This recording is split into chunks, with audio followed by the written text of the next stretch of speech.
Okay? So RA1 is 1 or RA1 is 0. Okay? So ano na raw? So unsa may mahitabo if RA is equal to 1. So another nabot na bit test. Test niya RA0. Check niya ang RA0. RA0 sa check niya RA0. So ang ato na sa test dire si port B CR okay. So dire go to so para dali ma-trace so may man kag A1 okay, is equal to kung sa mali dire 1 unya if naka A0 is equal to 1 also. Diba? Kaya mo skip pa man siya kung naka-clear. Meaning kung naka, again, A1, 1, A0, 0. Diba? So, make note, label.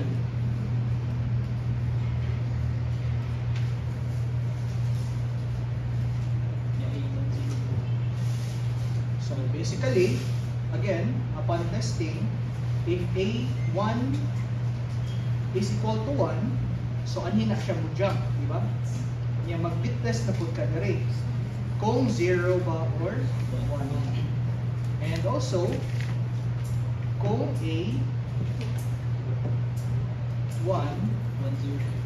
is equal to 0. So mag-bit test na po ka, files if clear, port A, or A,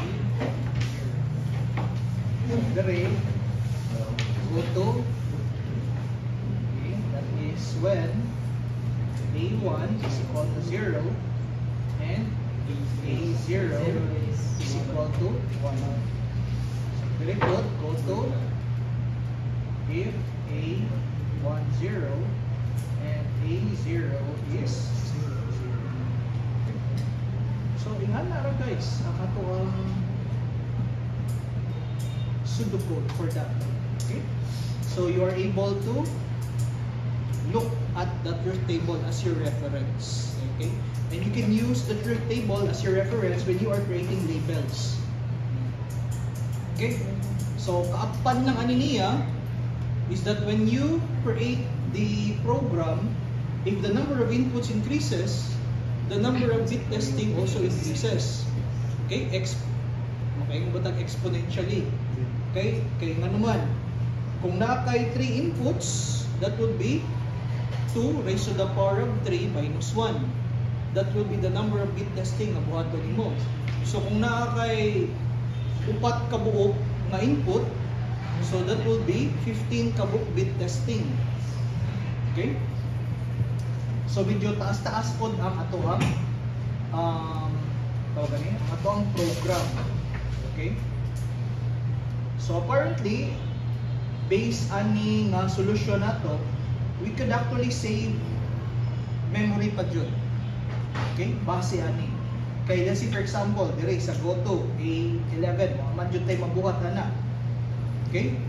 Pero dire sa GoTo A10, pwede pa na nato ma-remove ang kana nga command. Okay? So kung i-remove na nato sir, sa mo na siya pag-ambak dira, then di nato pambakon, di ba? So di nato pambakon, diretso nato butang dito ang kana nga condition para no need na mag GoTo pa ka na quantity. Okay? So same as for the condition for A10, A00 o A11, A00. Diba? Pwede nimo ibutang largo dire ang imong code para you can get rid of this line. Diba? Matangtang na ninyo. So basically you were able to save 3 program words. Okay? So matimingan niya ba? Diba?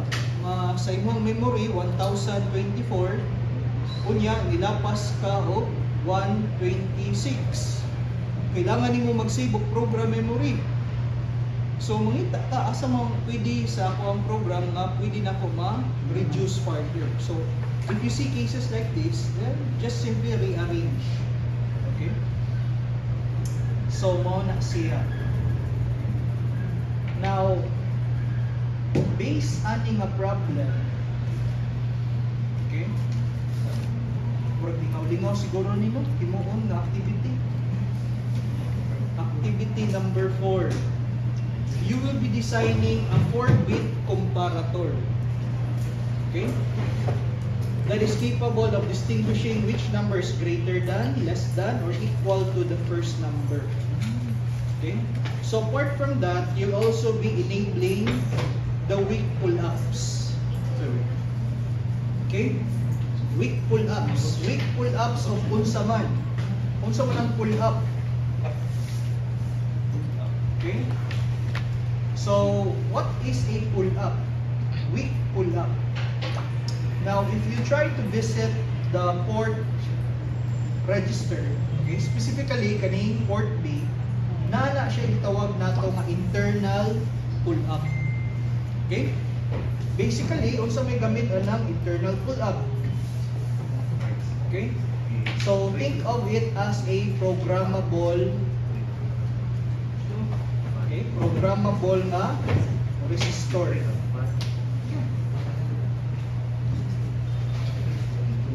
Okay? So most of the time, if let's say for example, you have this, okay, you have this pin, okay, then imuhang butangan o push button, diba? Since we have a rule to never leave an input floating, so dapat kung naka-open ang atoang button, connected ni siya sa VCC. Di ba? Kaya kung wala ng pull up, if you don't press the button, asa man nakakonect ang pin? Wala. It's floating. So it could create an erratic reading on the input side, kay floating man siya. So with the help of this so-called weak pull-up, imagine, okay, igo na lang ta magbutang sa push button, niya instead nga magtaod pa ta og resistor, we can just simply enable the internal pull-up nga programmable. So dili na ka add pa og external resistor. So aside sa naka-save ka og time, naka-save pa jud ka og resources og space sa imong circuit. Okay? So how do we enable the pull-up? So naara sa gihapon na diri sa datasheet guys. Mo na importante kayo you learn how to read datasheet. Okay? So nakabutang diri asa siya i-edit, asa na to siya kontrolon, adto sa option register, and what bit is RBTU? The 7th bit. Okay? Now for the PIC16F84 sa kaninga type of microcontroller, Corridas ang pag-control nimo sa weak pull-up. So Corridas meaning there's only one bit that we can use to control all the weak pull-ups of port B. Okay? However, if you try to go with other microcontrollers, katong mga later version na ay individual control for each pin. Okay? Kanidere sa PIC16, nagtinapulan man ng mga engineer. Usa ra ka control ang gihatag niya, then it will be affecting the entire port. But again, there are microcontrollers nowadays nga ma-control di mo individually ang pin kung magamit ba og weak pull up or dili. Okay? So to demonstrate lang, okay? As you can see, if I turn the simulation on, di ba? Kabantay mo? Nakapula. So if I press this, supposed to be, di ba? Mo yellow na siya, no? Kay nag-generate mag-high, niya i-connect din mo sa ground, mo yellow, kay nga naman, logical tension error, nag-short. But in this case, nag-red na siya not because it's generating a high output, but because we have enabled the internal weak pull-up. Okay? So, asa man na ito, editon si internal weak pull-up. So again, base sa documentation, you access it via the option register. And where is the option register located? On Bank 1. Okay? So, naara siya sa Bank 1. So, that means while you are on Bank 1 modifying the direction of the pins via the trace register, pwede nimo i-enable ang weak pull-ups. Okay? So, mara po na ito ang gibuhat diri guys. Okay? So, samtang ato ang gitudluan si trace to be an output. Okay? Unya. Okay? Si trace B as an input. Ato akong gi-enable ang weak pull-ups. Okay? So, basically, you can just say BCF option reg 7. Okay? Diin man tani kuhaning not RBPU. That is a label, di ba? Okay? So, asa man ta nag-refer ana? Nag-refer ta na niya guys dito sa tuang speaking of which. Tara. Sa tuang INC file wherein all of the labels are already defined. So, imbis nga musulti pa ka og 7, use the labels provided by microchip. Okay? Again, the purpose of using labels instead of the actual numbers is to ensure forward compatibility or backward compatibility. Okay? Kay naman kayo bang bits dire, ubang mga labels, ubang registers that might have a different address or ang position sa bit is on a different index.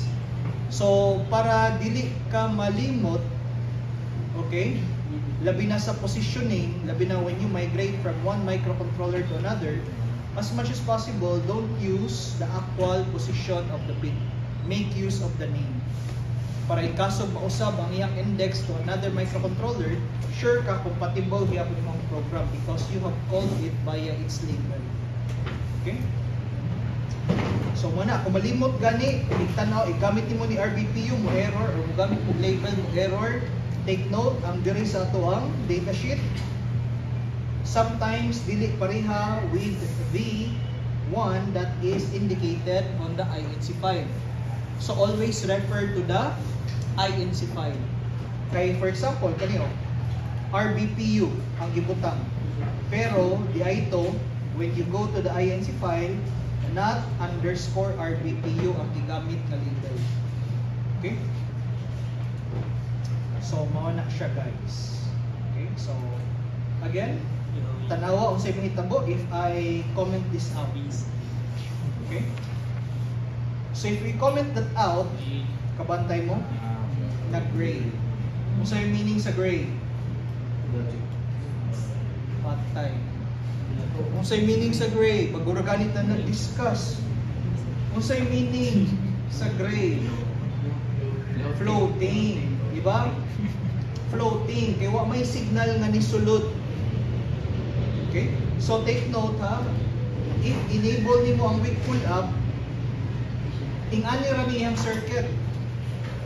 Okay? Mura ra nimo gi-enable siya. Murag na kay switch dira. That will help connect, okay, that weak pull up padong sa imuhang register. So kana naka-connect nag-register. Okay? Naon ka lang kung may forma sa register. So mao ni ang switch which is connected again to another register. So makita man sad nato diri guys sa iyang diagram. Okay? Here is your transistor that is basically configured as a weak pull-up. Ang nag-control niya si RBPU. Aside ni RBPU, kinsa pa'y nag-control niya? Ang trace register. Ano day ang trace register? Okay? Basically, if the trace register generates an output of 0, you can never enable the weak pull-up.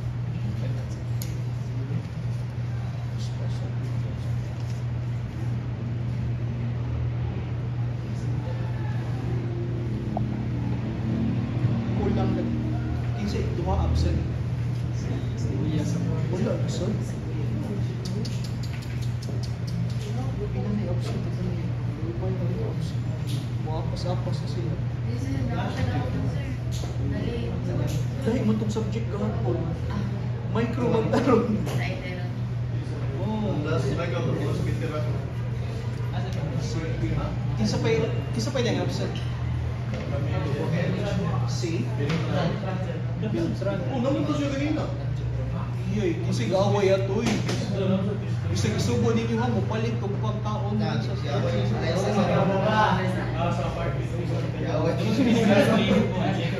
So anyway, mo na siya guys. Okay? So again, base sa ato ang hardware design diri, okay? If the pin has been configured as an output, di jud na ma-enable ang weak pull-up because part sa mo control sa weak pull-up is ang direction na imo ang gi-configure sa trace register. So kung naka-0 ni si trace, then therefore di ma-enable ang weak pull-up. The only way to enable the weak pull-up is first, it must be an input configuration. Okay? Once na-configure na siya sa input, then you have the flexibility to either enable or disable the weak pull-ups. Okay? So again, makita na ninyo na rin. So karon, disable. So enable na to.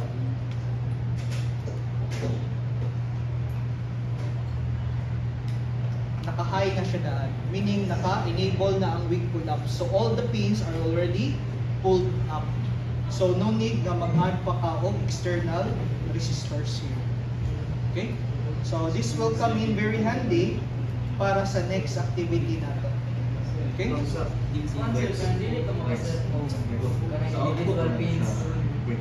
input pa Pagpuro ginag-discuss. Ang tibok port B mo na i-control ni not RBP. Sa port A, pumunta na. Sa port A, pwede ba ma-enable ang weak pull-up ni port A? So kung magtanaw kasi ang design, walay weak pull-up. It only has a totem pole output na mo generate ng high input. So, kung one day siya kasi na-input, Magbutang din ka o external resistor for port A. So, kanyo, let me show you a microcontroller.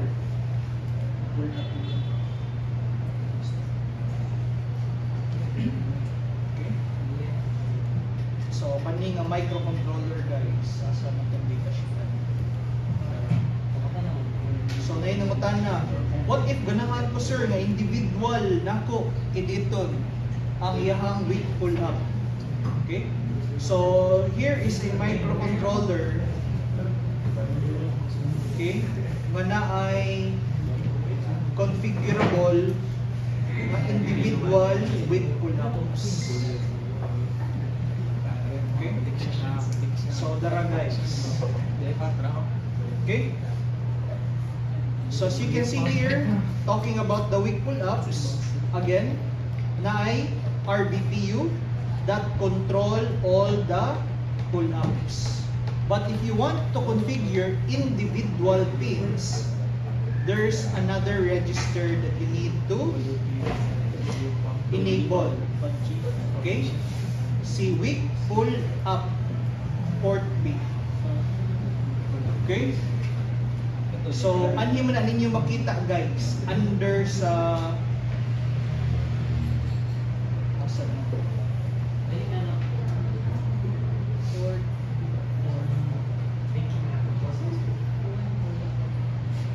katong register summary. Here is the register summary. Okay? So let's say for example, if you are trying to work with a particular port, okay, and its features, anya na tanawa guys, summary of associated or summary of registers associated with the register na imong i-target. So for example, kaniyo, mas daghan og register nga associated with the operation of port B. Unlike diri, tanawa ning port B niya. Okay? Duha ra jud in taon sila. Kana port A man din na. Sa port B upat ra jud in taon. Mingaw kayo siya. Okay, wala kay siya friends. Dili parehaning sa 18.7. Okay? Ubay-ubay ang friends. Okay? So again, to enable, just set RBPU to 0 and make sure the direction is input. Then you can individually control the weak pull-ups using the WPUB register. Okay? So again, very important that you learn how to read data sheets. Okay? Okay, again, hindi na ito ma-discuss tanang klaseng microcontroller. But if you know how to read data sheets, bisa kung sa pa na nga microcontroller ihatag sa inyo ha, ma-program na dito ninyo guys. So, asa man ito, weak pull-up.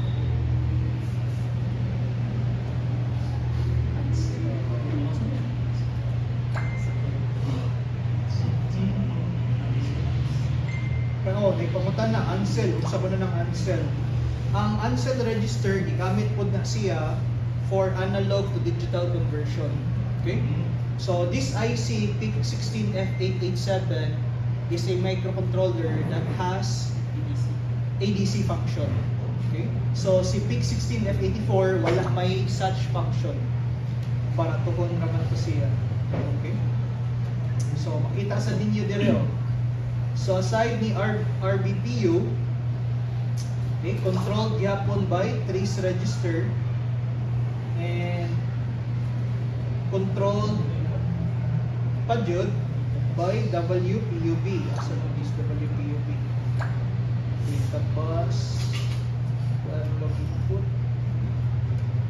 O nawag tang nagis WPUB. So asa naman to si WPUB? Bitaw no, nawag tang lagi ang operation ng WPUB.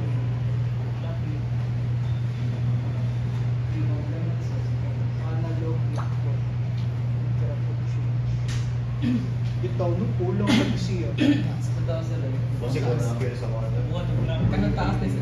Kaya kani analog input man eh. Kanang isa sir, nasa tapas. Oh, dara di ay. WP. Hindi pinakapit sa data pass. Okay? Hindi na siya ipagi. Okay, so mo na siya guys. Okay? So, di lang tamo deal ana kay lingaway na siya. Okay? Ubay-ubay ang registers nga maagian ninyo for this one. So, imagine. Okay? So, there are 4 banks. Okay? Akala sa wala na RP3. RP3. RP3. Delete RP3. 0 route 1. 01. Para sa bank select. So, still for bank select, nagyapon sa status register ang control. Ito na. Sa Gamit na si No. yan. kani medyo mas complicated ang iyahang architecture kay ang iyahang addressing, okay, labi na when you talk about this one, okay, medyo taas-taas, okay, dili makaya o pila ka byte ang iyahang memory organization here. Take note, 13. Okay, basically for 13 bits. So pila man ang 13 bits? Kung 10 bits, 1024, kung 11, 2, kung 12, 4, so kani 8. So 8K ang kaya pa di ay. Wala ray problema. Kaya ra niya ma-address up to 8K. Okay? So, kaya pa. Okay, kanit 12 bits raw ni siya until page